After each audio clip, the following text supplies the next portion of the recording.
Hello and welcome to another edition of Lab Rats. My name is Andy Walker. I'm Sean Carruthers. And yes, we're still in Vancouver. We are. You can tell by the panorama behind us. And the Wait a second. And the rainy weather. All right. Today on the show, we're going to respond to a request from you fabulous viewers out there in Zambia, Namibia, and Norway.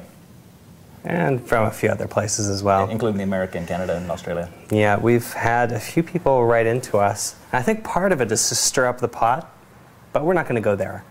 Maybe a little, but which operating system is better? Is Mac better? Is Windows better? Is Linux better? We already know where his loyalties lie here. You know, Mr. I will teach you how to use Windows Vista. Hey! Windows Vista, getting started with Windows Vista with Andy Walker. Okay, let's get the plug out of the way right away. New Vista DVD from me, 90 minutes, $24.95, gettingstartedvideo.com. All right. Awesome. Everything you need to know to get started with Windows Vista. Let's have a look at a message from our sponsor, and we'll be right back with Mac versus PC. That's better. This is a llama. It carries luggage. This is a burrito. It is lunch. This is Camtasia Studio 4. It makes screencasts. Now answer our trivia question. What screencasting tool is not woolly or made of beans? I'll be back at the end of the show with the answer.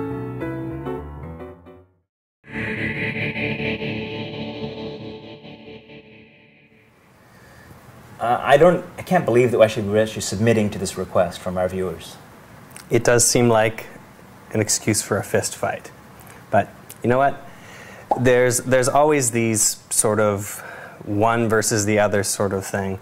AMD versus Intel, Mac versus Windows. You know, people want to take sides in a lot of these things.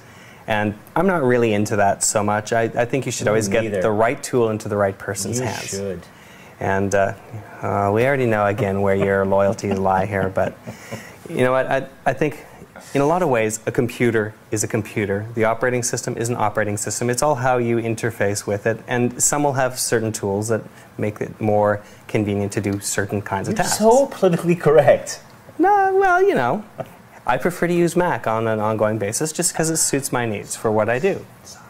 And he prefers Windows because he is a slave to big corporations. All right. Not that Apple isn't a big corporation as well in its own way, but but you know what? It's about the tools. So it is about the tools. So let's make this useful, shall we? Yes. All right.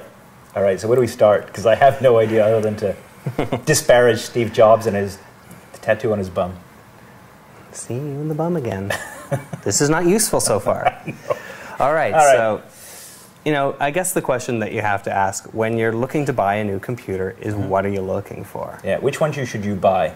Right. And I mean, this isn't going to be strictly necessarily about Mac versus Windows. We can also throw Linux into the mix as well in this, because there's that as well. And I mean, the first thing that I think is really important to talk about with Mac is when you're buying Mac, you're not just buying an operating system. You're buying the hardware as well. So it's the all-in-one package. Windows is the operating system, and you have your choice of what hardware goes with it. Right. So that's a difference. That's one key difference here. So Mac, all made by the same company, Apple. Mac OS, the operating system, and the hardware. Right.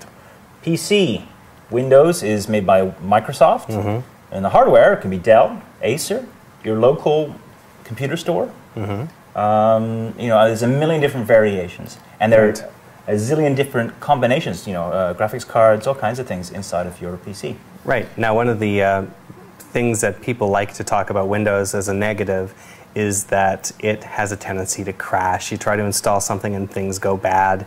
That's largely because of that open architecture of Windows. You can put almost any hardware in it, and it's not coming as a standard configuration from one company. It can be virtually zillions of different configurations here. I mean, here's the thing with the Windows platform. Part of the reason why it is, with Windows has been traditionally unstable and that sort of thing, is because there's no control over the types of hardware inside it. One bad piece, one peripheral, one bad video card, one weird USB connected device, and the system's going to go down. And the device itself could be perfectly fine. It could be just a bad driver too, and that is taken outside of Microsoft's control as well, largely.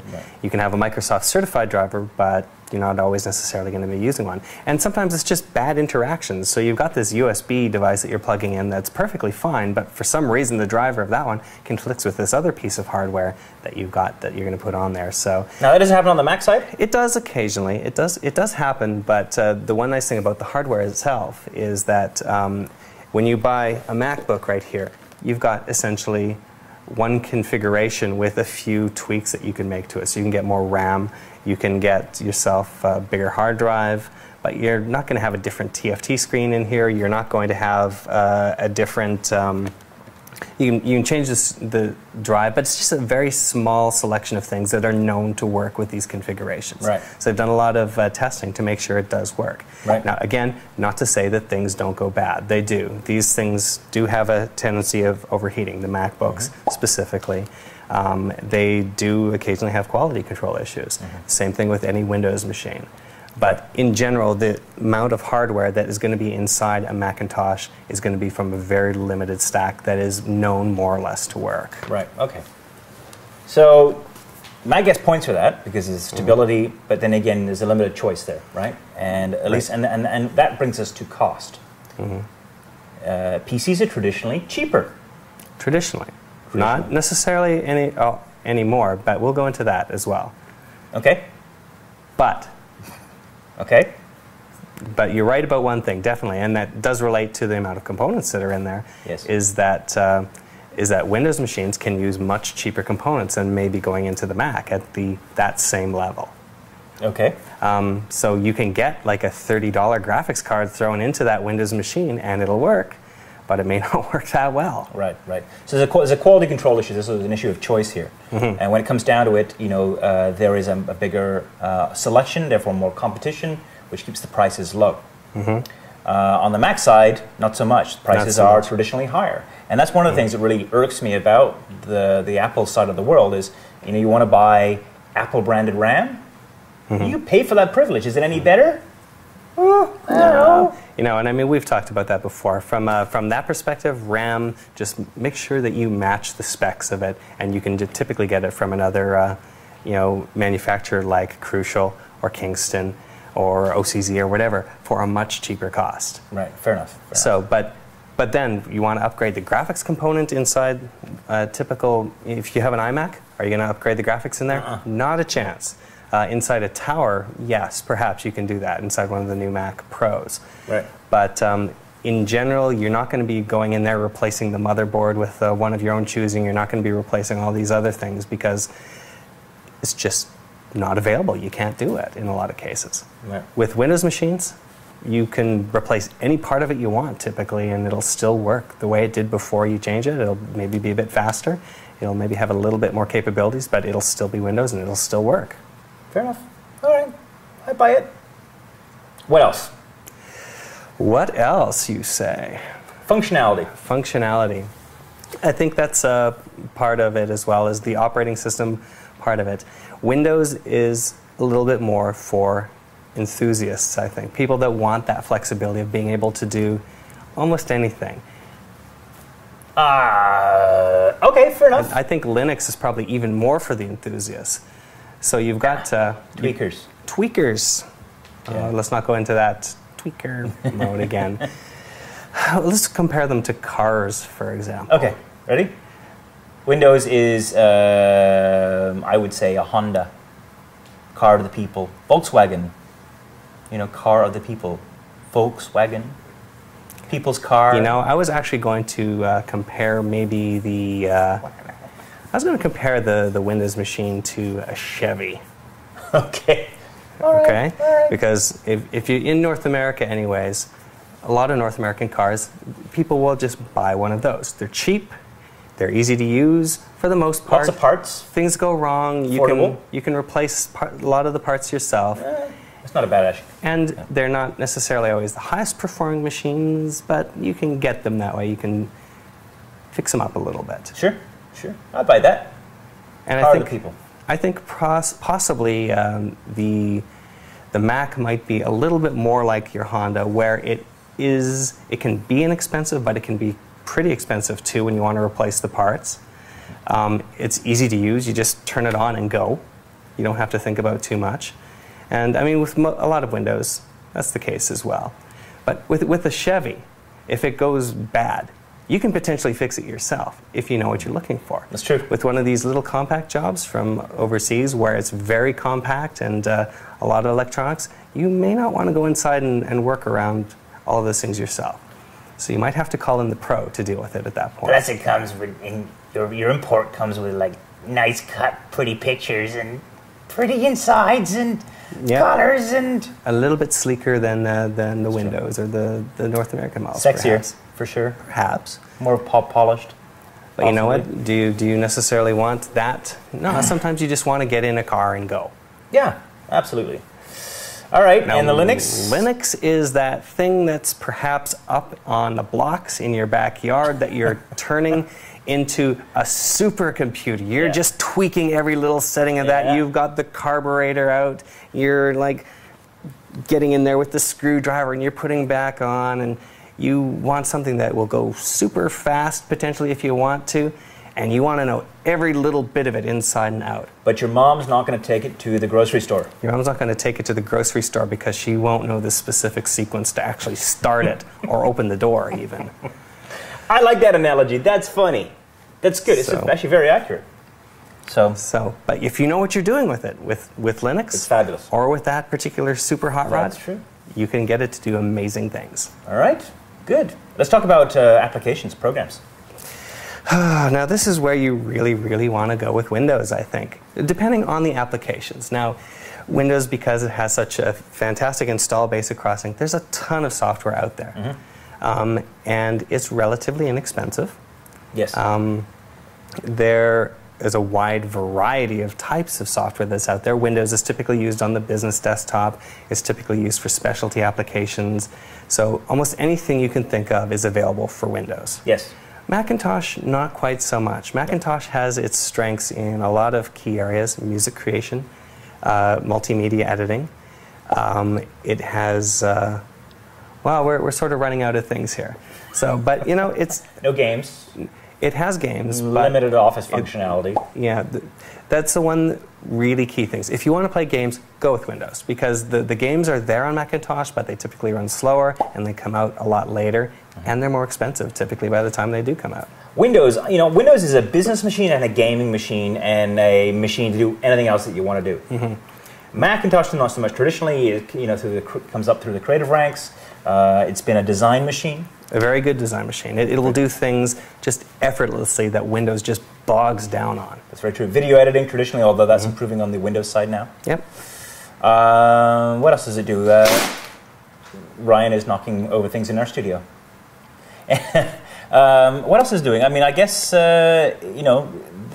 creation of, GarageBand, and it has this iLife suite now. Yeah, and that's exactly one of the things with creativity that we want to mention.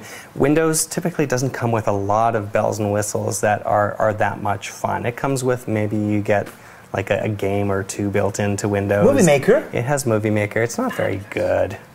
But when you get your Macintosh, right out of the box these days, you've got GarageBand, which is nearly a professional level recording tool. Wait, didn't you record the new soundtrack for Leo's new show? The theme for The Lab with Leo Laporte, I actually did in GarageBand, which is a free application that comes with the Macintosh. Cool. The movie creator in there, in iLife, iMovie, it's great. You can burn DVDs right out of the box. These things aren't necessarily always in the shape that you'd like to have them in on the Windows side of the equation. On the Windows side of things, they'll say it includes a movie editor or whatever, but it'll be a light version, right? So it won't be something you'll ultimately have to spend money to upgrade it. That's very, very true. Very true. iTunes is fabulous. I mean, I use I have an iMac. I do. Unfortunately, it's my stereo, but it does music really well. There's iTunes. I've hooked up a very expensive sound system, so it sounds fabulous. And that's what I primarily use it for, but it does a great job of it. And it's cheaper than stereo was 3 or 4 years ago, that's for sure. It's true. So I think for someone who wants something that can do multimedia functionality right out of the box, the Macintosh is a really fantastic choice these days, because it comes with so much built-in software that is just ready to go right out of the box. Where with Windows, you have to sort of whip it into shape and buy some extra software that'll actually do what you want it to do. So that's a good distinction there. So it's a Windows machine is cheaper up front, but over the period of time, you're going to spend more money on it because you're going to have to add all these extra applications. Well, on the Mac side of things, more expensive up front, however, it comes with a lot more tools. And we talked about this earlier, and I'm going to challenge you on the more expensive upfront thing with the Macintosh. Yes, you can get Windows machines much cheaper, but if you compare on a spec per spec level, the Mac actually comes in cheaper than Windows machines in a lot of cases. So the difference there in price is not there anymore. Oh, really? It's gone away, has it? It's gone away. Macs used to be very expensive. That's not necessarily the case anymore. I don't buy that. We did the specs a while back on Call for Help. We looked at this and thought, okay, if you configure this Dell exactly the same way you would configure a Mac Pro, the Dell is more expensive by about $1,000. Wow. And again, with the MacBook versus a comparable Windows desktop, the Windows desktop is as expensive, if not more expensive, than the Macintosh. Right. Now, again, you can get that Windows machine cheaper, but you're going to suffer in terms of the specs. Right, fair enough. So Apple's giving you this, take it or leave it. And if you want something cheaper, then you leave it. And the Windows world is giving you this. It's giving you a range around that, right? So you can get a machine that's as fantastically overpowered as you want, or as depressingly underpowered as you can afford. Right. And you have that choice. And then you can potentially scale it if you've got a desktop. You can sort of build it up to what you want it after the while, and it'll cost you more that way too, because then you're spending even more money to upgrade it after the fact. Let's talk about security. Security is obviously a big topic these days with viruses and spyware and all kinds of things like that. Let's compare it, and I'm getting myself into trouble here, but I'm willing to be completely transparent about this. So security on the Mac. Viruses? Any viruses? Viruses, at this point, proof of concept exists out there. There have been a couple out there, I think Leap A was one of them, that prove that you can actually infect a Mac, but you have to really work at it. You have to want to get infected to do that. Now, is that always going to be the case? Maybe not. I think just inherently the way that Mac allows you to interact with the operating system and change things, it's not as prime a target as Windows XP was. In Windows XP, you could get infected just by plugging it into the internet. Spyware. Spyware, no spyware at this point that we are aware of. Nothing really pernicious anyway. Nothing pernicious. Some companies that kind of snoop where they shouldn't be, but... Yeah, there's always going to be tracking cookies, and that's either Mac or PC. I thought Real Media, the Real Player on the Mac, that had a tendency to report information, spyware-like tendencies is not a traditional, really bad spyware, but it has... No, there's a difference between that kind of spyware that sort of tracks what your tastes are and comes up with recommendations for you.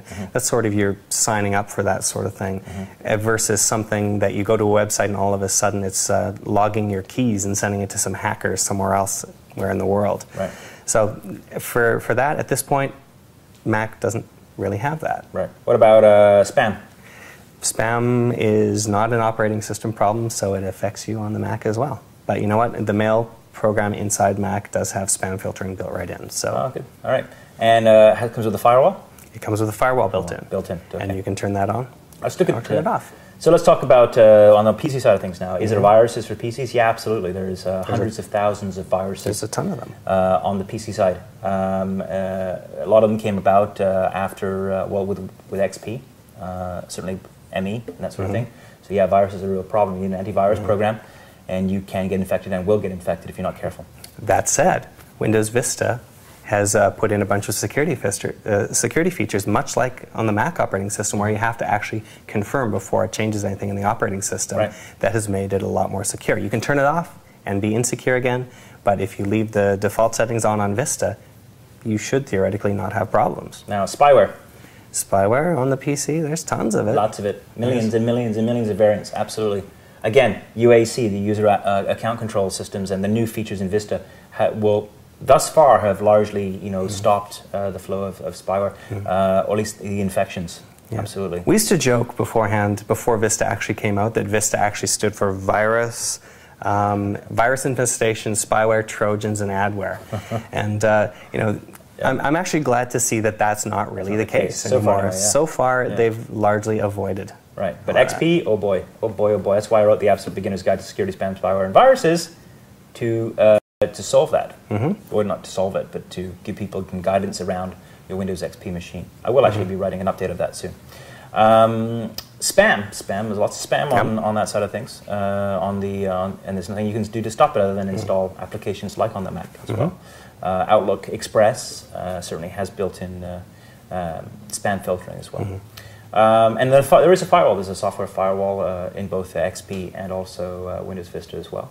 So on the security side of things, unfortunately, PC almost gets a failing mark, especially in the XP side of the business. Vista drastically improved. I think Vista will make it as good, if not better, than the Mac. This is so kumbaya. Yeah. Kumbaya, we're agreeing. It's the tool that you need for the job you need. I think a computer is a computer, and we can go on like Mac rules, Vista sucks, as much as we want, but you know what? I think if you're going to be playing a lot of games, go with Vista at this point. Yeah. But, you know, if you're going to get Vista, don't necessarily, you know, someone said, yeah, the upgrades go fine. It's not going to go fine for everyone. Be very careful about that. I'd say probably most users that are going to go with Vista probably wait until you buy a new machine at this point. Absolutely, yeah. Don't install Vista on an older machine. Or on a non-system critical machine. If you're willing to put up with the headaches, go ahead and try it, but you might be disappointed. Newer machines, dual-core, multi-core processors, no problem. You should be fine. You'll be fine, but our recommendation generically is wait to buy a new machine with Vista on it. Anyway, all right. I guess we should wrap it up. If you don't like Vista in the end, you can always go to Linux because those work just fine. Oh yeah, let's talk about security. Well, we have 30 seconds on security on Linux. It's great. We're done. There you go. And okay, that's it. So let's take a wrap here, and we'll see you on the other side. All right.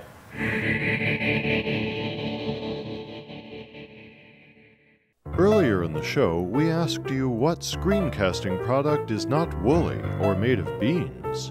Is it A, a llama, B, a burrito, or C, Camtasia Studio 4? The answer is Camtasia Studio 4. Learn more at labrats.techsmith.com.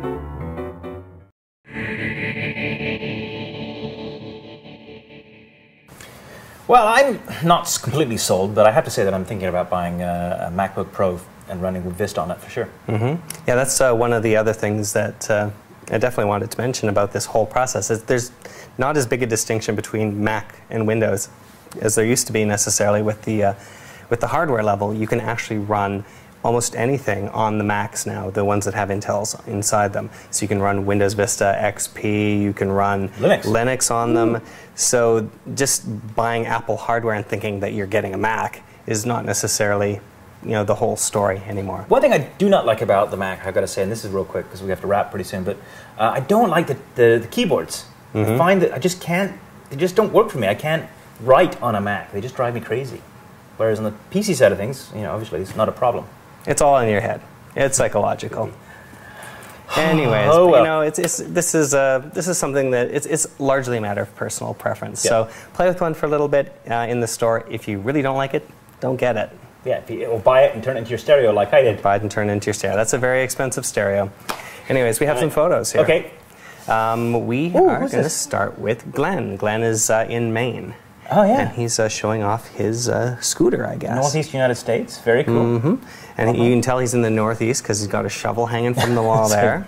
It's a summer shot, but very snowy up there. Thank you, Glenn. Thank you. And this is Nathan. He's at the Sunnybreak Camp. And I'm not sure what they teach or do at the Sunnybreak Camp, but all I can say, Nathan, you're a brave, brave man for sending this, if you did, in fact, send this of yourself. If this was your friends that sent this, outfit, I guess there's going to be a little bit of trouble in the house. But no man should ever wear pink or polka dots, frankly. You know, I think it takes a real man to pull that sort of thing off. So again, you're a brave man, and I thank you for sending this or not sending it, having your friends send this. Oh my God! Well, no, don't forget to send your photos to feedback@labrats.tv, and we'll or embarrassing photos of your friends. Of your friends, exactly. All right. Well, that's it for us for another edition of Lab Rats. My name is Andy Walker. I'm Sean Carruthers, and we'll see you next time.